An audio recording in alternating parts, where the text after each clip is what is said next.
Welcome back to today's video, which is video 2 in, I guess, Vlogmas. Yeah, this is going to be Vlogmas, or my uploading every day for 1 month in, yeah, you get the picture. Anyway, in today's video, we are going to be talking about my top tech gifts for 2018, and there are 5 of them. 5. So let's just get right into it. So starting with number 1, Bose QC35s. Particularly Model 2, because I believe that's the only model you can get, but whatever, still. Depending on when you get them, where you get them, you can get them for different prices or cheaper, but I got them months ago for $375. That is the United States currency, United States pricing, or North Carolina pricing, Best Buy pricing, and North Carolina taxes.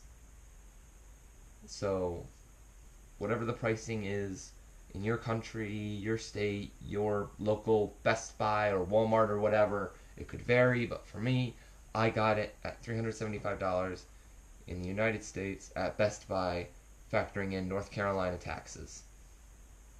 I just wanted to clarify that. They're good. The reason I like them, I find them comfortable. They have really good battery life, being able to go 20 hours on a single charge, or 40 hours wired. That's with active noise cancellation working. If you leave them on, if you leave active noise cancellation off and you just plug them in, I don't think you'll burn any battery. It has Google Assistant built in with a button, and if Google Assistant isn't your thing, they got an update recently that supports Amazon Alexa. So, plus, if you're into Alexa, I am not. I prefer Google Assistant. Built-in volume, pause and play, and skip controls for songs and other things like YouTube videos or whatever. There is a companion app called Bose Connect. I don't use it very much, just mostly for updates and maybe some maintenance or checking the settings or whatever. I think you get the idea. They do come with a nice little case that you can store them in, and they do come with a wire for headphone jacks, so that's a plus. And yeah, I think that's all I have to say on the QC35s. So moving on to item number 2, Google Home Mini. If you bought it on Black Friday or Cyber Monday, or even if you buy it now, they might still be running that deal. You can get it for half off, which is really good. That is a really good deal. I use it for all of my smart devices, and it has made life so convenient. So if you can pick one of those up, which it's a pretty cheap item with the Black Friday deals or the whatever deals. I don't even know if the deals are isolated to Black Friday anymore, but they were Black Friday deals when I saw them. Definitely worth pickup. Next item, which would be number 3, is the Google Chromecast. Sorry, that kind of collect my thoughts. Particularly get the new model because it is still $35 and it's got the latest in specs or whatever. They don't really change much about the Chromecast in terms of specs, maybe just boost some internet connectivity and image quality a little bit, but really not much. The design has remained the same since the 2nd gen Chromecast. The only one that kind of shifted it a little bit is, this one is a little different in design from the previous one, but it shares that same hockey puck kind of style. But the only one that was really significantly different, in my opinion, was the Chromecast Ultra, which was a little thicker, if I remember correctly, and was way up there in price, and I think it had 4K. But definitely pick up if you're looking for a good smart home or trying a good little device to turn your TV smart. Google Chromecast, definitely worth it.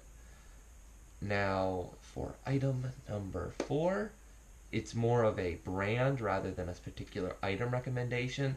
Anchor. I have bought every power pack that I've so far purchased from Anchor, and I don't I like it. The design of their power packs is nice. When I pick up my power pack, it feels sturdy. I mean, obviously I wouldn't want to drop it, but it feels like it feels like it could take a drop. Like, not a crazy drop, but if I pulled it out of my pocket and I accidentally dropped it onto the ground, it would probably survive depending on the surface. Let me just clarify. That's just how I feel. I feel like it's sturdy, it's built nice, multiple USB ports. The only downside is the one I have uses an outdated charging port. However, their newer models, you can get them to charge via USB Type-C, which is good. So yeah, if you are looking for a power pack, Anchor. Now for item number 5, which is a cell phone or a smartphone. So if you're looking for a good smartphone, but you're not wanting to pay the $1,000 price tags of a lot of smartphones nowadays, I mean, the iPhone XR is like $750, I think.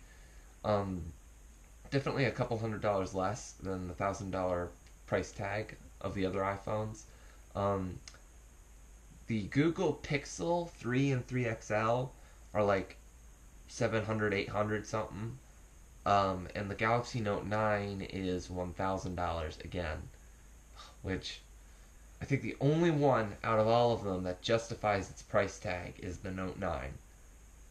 Because whenever Samsung does the Note, or any of their flagship phones regardless, they go all out with the specs and the features. They throw it's like, let's throw everything on it. Like, totally ignore, dang it, totally ignore, will this feature actually be used by the consumer on a regular basis on average. Let's just throw everything in there and and they'll buy it. Like, they'll buy it because they like it regardless. Like, you get the picture. Samsung just throws everything into their phones, and to me, that actually kind of justifies its high price tag. But the other, like, iPhones, they don't do that. Like, they just don't innovate. And iPhone hasn't innovated in a while, despite me actually really liking the design of the XR.